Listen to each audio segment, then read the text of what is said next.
Good afternoon, everyone. I have to tell you that is the first time I've had theme music when I've gotten to walk to a podium. So I'm digging that. That's just awesome right there. So what does it take to fly? It takes music. So pay attention to what this gentleman does. He's doing a wonderful job. I was asked to come and talk to you this afternoon, and I'm absolutely thrilled that the weather turned out to be as gorgeous as it has. And that you've all given yourself permission to step away. As Christine was saying, we all know that in the scheme of all of the things that go on in our lives, the business of making time for ourselves and actually coming to learn and to hear and to exchange information and ideas and energy is really quite a challenge from time to time. So congratulations to all of you for making the effort and the time to be here. Now, I was asked to talk about what it takes to fly, and what I'm going to suggest as the subtitle for this presentation is this: that what it takes to fly, the subtitle being learning to spread our wings and to take flight despite fears or obstacles or even menopause. And I'll explain that in just a moment, but there'll be people in the room who can relate. So the question is, why fly? And what is it about flight? If you think about it, that becomes one of those things that as humans, we're really kind of intrigued and mesmerized by. A gentleman named Cesar Pelli says, the desire to reach for the sky runs deep within our human psyche. And when you think about it, that elusive looking up and trying to identify how do we reach new heights really defines many of us in terms of what we strive to do on a daily basis.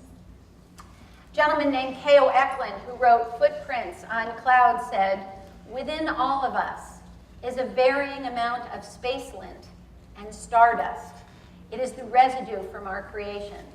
Most are too busy to notice it, and it is stronger in some than in others, but it is strongest in those of us who fly, and it is responsible for an unconscious, subtle desire to slip into some wings and try for the elusive boundaries of our origin. Now, you have in your packet some basic background about my own history and everything, but in terms of my flight history, what has that path evolved or involved along the way? Well, first and foremost, I can tell you that I grew up in Pine Bush. When my parents divorced, my mother moved in to her parents' home. She was the first divorced woman in Pine Bush in 1966, so there was a little red A on her chest, and of course a special finger pointing at my brother and I to see when our heads were going to explode or spin around or what was going to happen. And then subsequent to that, I ended up moving to Orange County, California to go to college because my father, who was a resident in California, decided he wasn't paying for anything on the East Coast, so I had to go to California. My path went from being a college student once I graduated to being hired at a brand new rape crisis program to develop the volunteer and the victim advocacy services there. And then I went from being a single woman who spent a brief period of time living in sin to being married to the sinner and becoming a married woman. Then we moved from Orange County, California back to Orange County, New York, because we've decided we can only live in Orange County. So there's 3 other places that we might be able to live in the United States that would be inclusive of that. I went from then being a not-for-profit agency employee to being a graduate student. I went from working in human services to spending a year in the New York State Legislature and the Assembly in particular, and then ended up getting hired by Daddy Governor Cuomo for a period of time. I went from being childless to having twins, because, you know, why have one when you can have more than one? Thank God it was only 2 and not 3 or more. I went from briefly being a stay-at-home mom because we got a new governor, so I got invited to unemployment, to going to work at a hospital as a middle manager. Then I went from being a driver to work one day to being an accident victim and to ending up in a wheelchair with bilateral fractures and having to learn how to walk all over again. And then some years after that, I went from being a passenger in our family vehicle to being an accident victim again with a gentleman who drove into our lane and ended up dying as a result of what happened. The next part of the journey included, speaking of death, that I went from being the daughter to my father in California to being a family survivor of his suicide. He was distraught after his wife's passing and did not want to be here without her any longer. And so he took his own life. What I would tell you, though, by way of tribute to that, it was the most immaculate suicide you ever want to know. My father was obsessive compulsive, so he put notes, he put labels, he told everybody where everything was. He put a note on the back door for the cleaning lady when she was coming in to notify my stepsister to call this one and that one and the other one. He put depends on just to make sure that there was no excrement or anything that anybody would have to clean up. He sat on the edge of the bed, and that's where he was found. So he was really very thoughtful in every part of his taking himself away. Professionally, then, the other part of my journey is that while I had worked for Orange Regional Medical Center, starting first at Wharton Hospital, I went from being strictly about training and education to being the program liaison and co-implementer of the Sexual Assault Nurse Examiner program, to being the hospital's spokesperson and director of media relations, to being the director of government relations and grants development, and then returning back to training and education. So as you can see, my flight path, like probably all of ours in the room, has had interesting bumps and air pockets and hit some turbulence along the way. Speaking of turbulence, so I have to tell you about the last 3 months and what has led up to my flight here today. When I was asked to do this back in the spring, I was thrilled. Sure, absolutely, I would love to do this. Talk about what it takes to fly. All right, that'll be a bit of a challenge, but all right, that'll be good. Well, by way of gearing up to today, the flight diversions of the past 3 months have included this: that on June 13th, my hospital, as part of a continuing reorganization, eliminated my position. And so I became unemployed on June 13th. And then subsequent to that, my twin sons graduated from high school, and on August 22nd, one went to Wheaton College in Massachusetts, and on August 25th, one went to Ithaca College. And my house became this deafening, silent, empty nest. And so, as if though those two things are not enough of a major life change to happen within a 2-month period of time, it appears as though I've started menopause. So I'm really excited. Because, you know, I'm having conversations with God on a regular basis going, all right, so job, so boys, so what else you got for me? Oh, okay, all right, how about that? So, yeah, so that's going on. You know, that's all cool. And then the other part in this preparation is that I actually do start a new position on October 7th with a new organization in a new branch of healthcare and a new geographic area for me, meaning the other side of Orange County. And so whatever else air traffic control puts in my path, but that is what has been leading into my preparation for today's presentation with all of you. Now, what you'll notice is that I had a really good time finding quotes to go along with this notion of flight and the metaphor of. And this one I thought was very appropriate in summarizing my preparation for these 3 months to talk to you about what it takes to fly. George Winter said if God had really intended us to fly, he'd make it easier to get to the airport. And I'm thinking, right about now, that makes a great deal of sense. So what have I learned as a result of every part of my experience? Well, another really kind of special quote that I found was, now I know why they tell you to put your head between your knees if they anticipate a crash landing, because you might actually have to kiss your ass goodbye. So somehow that resonated with me along the way. Douglas Adams, who wrote The Hitchhiker's Guide to the Galaxy, said there is an art, or rather a knack to flying. The knack lies in learning how to throw yourself towards the ground and missing. So the question becomes, how do we survive a major change, a major crash in the form of a major change such as what I've described? It happens to all of us, unless it is a major change that is of our own choosing and our own initiative. Then what do we do when it hits? The reality is, whoever really sees it coming? How much preparation, unless you're psychic, can you actually engage in the event of? How much time do we spend in really considering, well, what am I going to do after that? And of course, once the crash occurs, what do you do next? And how do you survive, let alone make the decision to take wing and fly again? Now, of course, what's absolutely true is pending a crash of any kind, there's really two choices. is what I've learned, that it boils down to.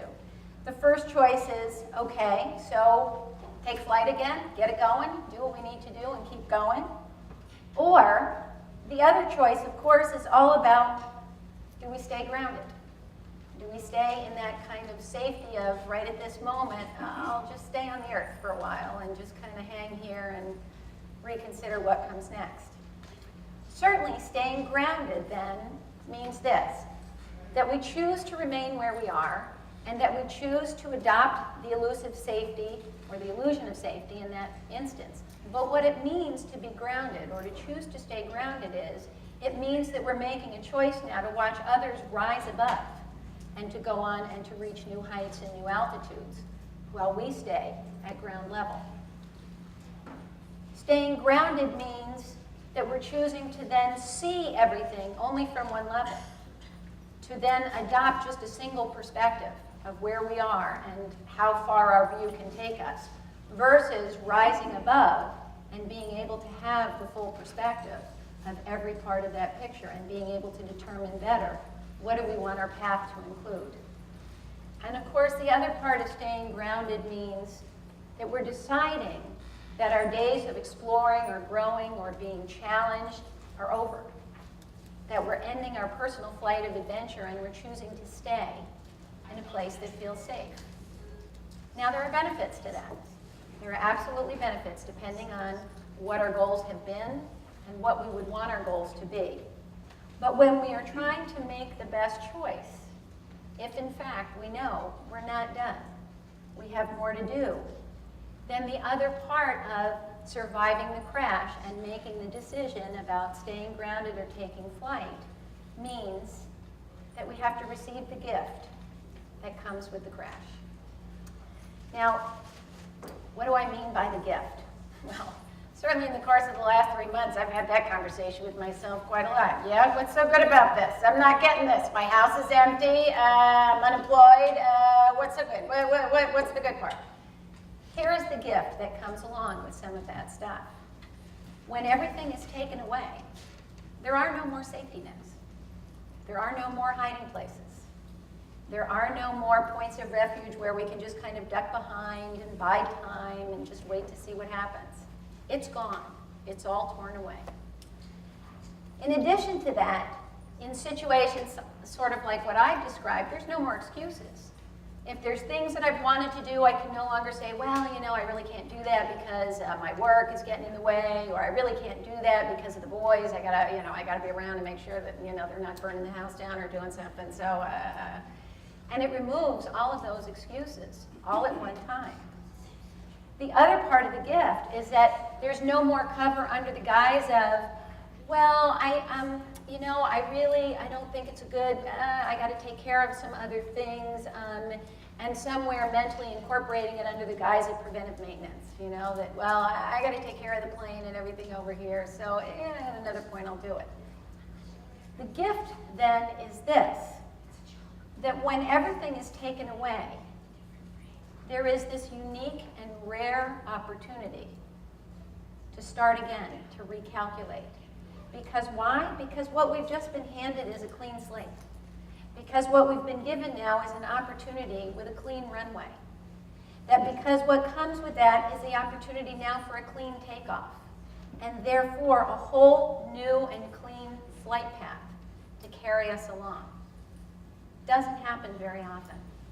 But that is the gift that accompanies surviving the crash and what it takes to fly again. So in the recovery and the rebuilding and the relaunching, here's the way to think. When the tail's broken off and the wings have been bent, when the cockpit window is cracked and the navigation system is destroyed and the fuel containers are punctured and leaking, when all of our fail-safe procedures have been exhausted and communication with air traffic control has been lost, what do we do next? Well, if we aspire to hit heights, then what we do next is we take the time to repair. We take the opportunity to restore, to rebuild, to reestablish. We go on then, and we take the time to start a new course with a new destination. We continue then to fuel up the plane. We go on then and take the time to confer with the tower and get in line for the takeoff. and then we take flight. And time to go. So, now of course, before you go on any trip, you always want to pack your bag and make sure that you have all of the stuff that you're going to need in the event of. So what is it that's needed in your survival pack in order to fly, and in order to fly, especially after a crash? Well, Gil Stern says, both optimists and pessimists contribute to our society. The optimist invented the airplane, the pessimist invented the parachute. So when we're talking about our survival pack, what all needs to go in there? First and foremost, what needs to go in there is courage. That we need to have the courage to be able to say, okay, I can do this again. It's time. I'm ready. Time to go. With that, however, we also need to have compassion. Because in those moments when we're dissolved into tears, when we're looking around and when we're saying, what am I supposed to do? How could this happen? When we look ourselves in the mirror and say, what did you do? We need to have the compassion to say, things happen. It's okay. And we will take care of each other and get through. We need to then have commitment to recognizing that what we bring, what our worth is, what our value is, what our skill set is, what are those things that we have to contribute, deserve the follow-through and the follow-up of taking flight again. So we must be committed to what has been our visions, even if the destinations have to be altered along the way. We then need to have a commitment or a comfort in believing of what these things are about. You know, I can't tell you how many people have said to me, things happen for a reason. Better things to come. And of course, I believe that. I don't believe that things are kind of random. I do believe that things do happen for good reasons. That the question and the challenge is always, can we find the good in the middle of all of those things? And so that becomes one of those essentials in our survival pack, is taking comfort in believing that better things are to come and that things happen for a reason. Of course, we need support. We don't need to take this trip alone. So what are those sources of support that we can turn to in whatever circle in our lives? Where are those sources of support to help us stay the course? We need to, of course, have skill with feeling crazy, because in the middle of all of that, especially like, you know, if you start menopause, you need to have some skill with dealing with some of that stuff. And of course, need to have the sense of humor. The sense of humor is an essential. Be sure to pack that, because under the circumstances, absent having any sense of humor, that's not going to go well. As mentioned, with support, of course, having good family and friends around makes all the difference. But I'm sure if I were to ask you to guess what are the most essential elements in their survival pack, I feel confident that most of the women in the room would answer correctly. That you want to make sure that you have some chocolate and wine, because, you know, otherwise all that other stuff is nice, but it's just not going anywhere. So, on a serious note then, what does it really take? What does it take for each of us to fly? How do we get to that place? Nietzsche said, he who would learn to fly one day must first learn to stand, to walk, to run, to climb, to dance. One cannot just fly into flying. So how do we gear ourselves up to be ready to take flight and to really get up to where we want to be? First and foremost, it requires something that most of us in the room are probably not great at, which is to be very present in our own lives and to really work to be in the now. Most of us, I'm sure, if we compared notes, run around with lists. To-do lists. What do I need to do? When do I need to do it? And the calendars and the appointment books and the Outlook and everything else. Oh yeah, I've got to take care of this. Oh yeah, what happened with this and everything else. Instead of being in the moment. We need to learn then how to be focused and to be mindful. Why? Because if we are unable to minimize the distractions and work to eliminate especially those non-productive preoccupations that generate no positive outcome, we're grounded. So we need to be able to focus and understand that life happens in each moment. That while we're thinking about the next thing, something's going on right now. One of the things I've been the most guilty of in terms of not living in the moment is, from the moment my boys started kindergarten, I started crying about, oh my God, they're going to college. Oh my God, they're going to college. They were in kindergarten. They went to junior high. They started high school. And at each turn I'm going, oh my God, they're going over, they're gonna leave me, they're gonna leave me, oh my God. So for 13 years I have been grieving about this moment right here and now. It didn't help. It didn't diminish any of it. It hasn't made any of it easier. There's no part of it that, I haven't cried over since the house has been empty, since the deafening silence, since the absence of chaos. And oh, by the way, all the toilet seats are down, which is a good thing. But that's like the only good thing that I can point to right now. So we need to be in the moment so that when our future comes, we don't look back with regrets over the moments that we missed along the way. An essential flight tip. Some of you might be familiar with this, that as we're considering very carefully what are those goals, what are those destinations, what are those things that we're striving to reach, we need to stop and actually set what they call SMART goals. And some of you might be familiar with this, SMART being an acronym for meaning that these goals that we create are not elusive, vague, kind of, oh yeah, someday I want to, be queen of the universe. But the SMART goals are specific, they're measurable, they're reasonable, they're attainable. We can do these things. They're relevant to our life and our life's purpose and what we are all about. And they're timely, meaning that they have a deadline connected to them. Now, in addition to crafting them, these goals that are specific and measurable and attainable and relevant and timely, there is one other key element to what we need to do with these goals. And this, again, many of you in the room probably are familiar with this, but this is one of those tips that the most successful people will tell you. Once we've established those goals, to ensure that they get acted upon, we need to write them down. That there is something about taking the time to physically, literally write down what the goals are and commit to every part of that, some part of the mental, physical connection that gets established, the cognitive processing of writing these things and putting these things into a written format that helps to ensure that they will in fact get acted on and that they will in fact be achieved along the way. Wendell Willkie says, the modern airplane creates a new geographical dimension and navigable ocean of air pockets for the whole surface of the globe. There are no distant places any longer. The world is small and the world is one. So in terms of getting ready to take off and conquer this world, what are some more pre-safety, pre-flight safety checks? Well, once we've established our goals, we need to identify what are the steps now that we need to take. We've taken the time to craft those goals, we've spelled them out, we've made them specific, we've made them measurable, we've taken the time to write them down and everything else. What do we do next? Now it's time to take the specific actions to bring us, to map our course along the way and to recognize that we only get there based on the choices that will enable us to achieve. Remember Einstein's theory of relativity? For every action, there's an equal and opposite reaction. Well, we're going to rephrase that so that there is an equal and positive reaction once we start to take those steps. And that we want to act on these things to ensure that we initiate the outcome that we desire. In other words, we make a choice to live and act with intention instead of just kind of going through the motions and letting things happen. Some more instructions to the pilot. Walter Raleigh says the engine is the heart of an airplane, but the pilot is its soul. So here's what we need to say to all of us as we are getting ready to take flight. Be prepared to be uncomfortable. Be prepared to be nervous. Be prepared to feel some degree of anxiety.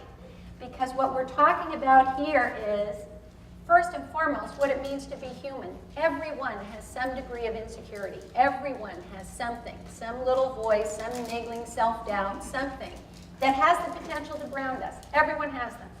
Instead of empowering those things, we need to be prepared to just deal with them, acknowledge them, and tell them to be quiet. They're there. Okay. Every single person in this room has something. If we all took turns after we had some wine, we could compare notes about what those things are for us. But at this moment, we're saying, acknowledge them. It's okay. Be prepared for the possibility of failure. Everyone does at some point in time. And again, if we look at the models of the most successful people, they will tell you that they failed and continued. They failed and did it again. They failed and tried something else. But they didn't allow the existence of failure to keep them on the ground. So we need to recognize that these things are part and parcel to the process. They are not deterrents. They are just logical phases in what we might encounter along the way. We need to prepare to work outside of our comfort zone. Christine said that by way of her introduction here today. This is an opportunity to stretch. When we're talking about literally taking flight, reaching for new heights, heading towards new destinations and everything else, it can be uncomfortable, but we will be here to stretch. That is what we possess, the ability to do so. Some of us might feel like Gumby sometimes, but the reality is we can. As long as we don't let our emotions or our fears or insecurities dictate what our course of action is going to be. It's okay to feel uncomfortable. It's not okay to let those feelings of uncomfortableness ground us and prevent us from acting in the way that we want to. Another valuable consideration, this is a quote from a woman, C. Joy Bell C. She said, "On the issue of uncomfortable, I have come to accept the feeling of not knowing where I'm going. And I have trained myself to love it. Because it is only when we are suspended in midair with no landing in sight that we force our wings to unravel and at last begin our flight. As we fly, we still may not know where we're going, but the miracle is in the unfolding of the wings. You may not know where you're going, but you know that so long as you spread your wings, the winds will carry you. It's okay to feel uncomfortable. It's okay to feel uncertain. That's not a reason to not take flight." Now, David Letterman says, when you think about flying, it's nuts, really. Here you are at about 40,000 feet in the air, screaming along at 700 miles an hour, and you're sitting there drinking Diet Pepsi and eating peanuts. It just doesn't make sense. Now, of course, he's talking from the perspective of being a passenger. He's not talking about from the perspective of being a pilot. But here's another thing for us to consider as the pilots of our own journey. We have to, in addition to being prepared to feel uncomfortable, we have to avoid the trap of seeking only perfection, that we can only do things if they're going to be perfect. Again, remembering that whole notion of that it's not okay to not only okay to fail, but it's important. Learning to fly, although we want our pilots to do it perfectly, when we are in fact in a commercial airline, we want to make sure you got that all down. You did everything exactly right. But like learning to do anything, there will be those moments where we're not doing it right. That's the whole process of learning. So we want to avoid getting stuck into anything that prevents us from learning from our mistakes. Mistakes are valuable. They provide us with the opportunity to re-examine what that was, what do we need to do differently, and therefore, how do we move forward with a greater degree of success? These are all the critical elements then for what it takes ultimately to build confidence in our flight. Now, George Carlin said, if black boxes survive air crashes, why don't they just make the whole airplane out of that stuff? That's kind of a reasonable question under the circumstances. But here's what it means for us as pilots of our own flight. We need to be prepared to encounter change along the way, and we need to be able to adapt before we hit the ground. We can rarely completely control what happens. We can only control how we react to those things. So what we need to do is not fixate on those things that are beyond our control, but to focus on those things that we have control over and to take the actions that we need to take. Life's richness is not about not having dealt with difficulty or challenges or strife along the way. It is about surviving and mastering those things. It's about overcoming them that makes life meaningful and rewarding. And the challenge to us then as our own pilots is how do we take any tales of woe that we've had and turn them into tales of wow, stories to be shared with other people. J.M. Barrie, who's the author of Peter Pan, says the reason birds can fly and we can't is simply because they have perfect faith. For to have faith is to have wings.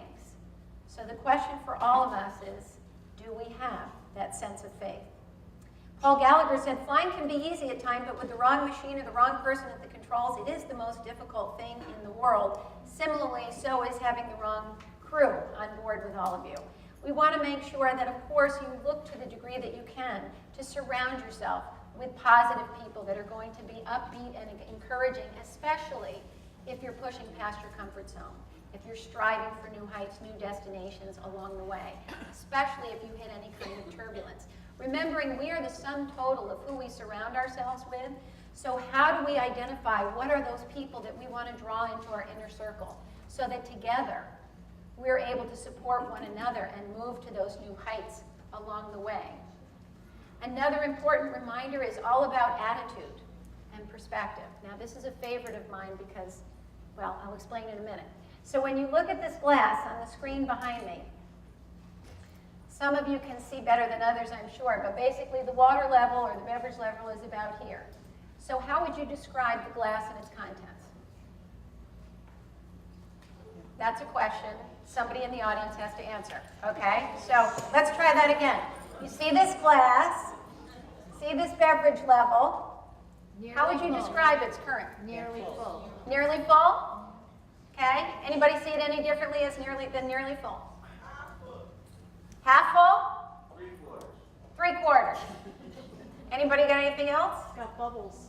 It's got bubbles. It's like champagne. Of course, it's in the wrong glass, Regina. Come on. I mean, if we're serving this stuff, we're serving it in the right glass at least. Okay. Well, the question really is, do you perceive it to be nearly full, 3/4 full, or whatever, or are you struck by the degree to which it's not full? And what's the partial empty? You know that metaphor about this glass half empty or half full?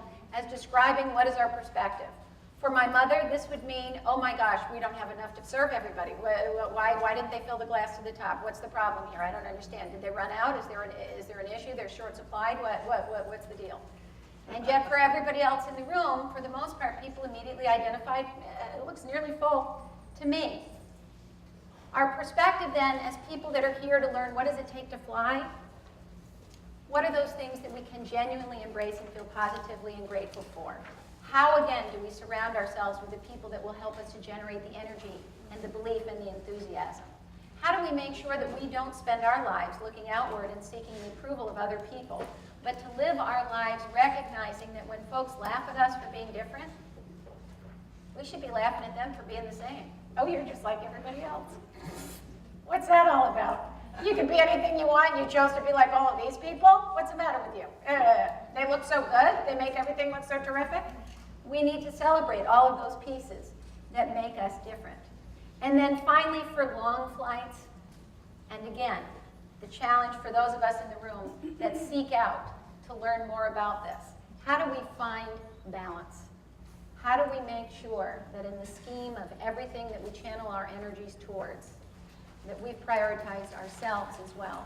There's a quote that says, how can a plane or a bird balance in the air if their former aircraft is not balanced to begin with? If one part of the plane is routinely attended to, but other sections are ignored, how does that work?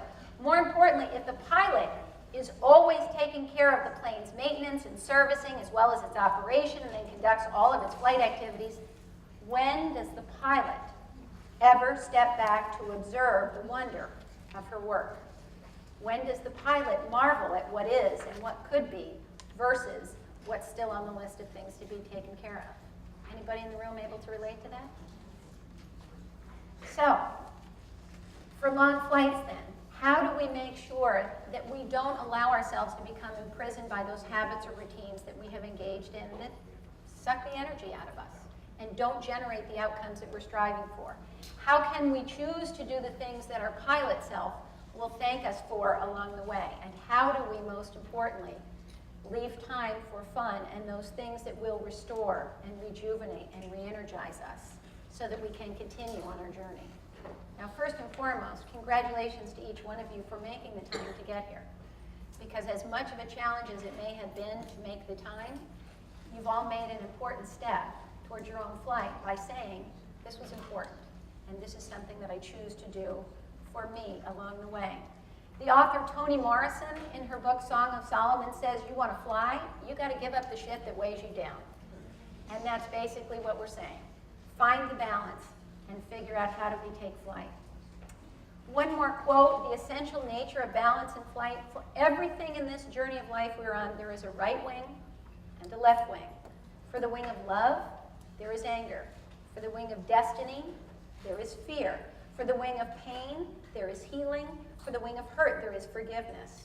For the wing of pride, there is humility. For the wing of giving, there is taking. For the wing of tears, there is joy. For the wing of rejection, there is acceptance. For the wing of judgment, there is grace. For the wing of honor, there is shame. For the wing of letting go, there is the wing of keeping. We can only fly with 2 wings. And 2 wings can only stay in the air if there is a balance. 2 wings is perfection, both the good and the other. Now, there is a generation of people who idealize perfection as the existence of only one of these wings. But I see that a bird with 1 wing is imperfect. An angel with 1 wing is imperfect. A butterfly with 1 wing is dead. So this generation of people striving to always cut off the other wing in the hopes of embodying their ideal of perfection have created a crippled race. We need both. We need both of these things to take flight. So what does it take to fly? Flying dreams means that you're doing the right thing with your life. Basically, what I would love to say to all of you is happiness and success are not accidental occurrences. They come from effort, focus, and the execution of healthy actions that create the desired outcomes and produce the goals being sought despite any turbulence or air pockets that we might hit along the way. Richard Bach said, why fly? Simple. I'm not happy unless there's some room between me and the ground. So for us, there you have it. Ready to take flight? Ready to take off? Yes. Spread your wings? Okay.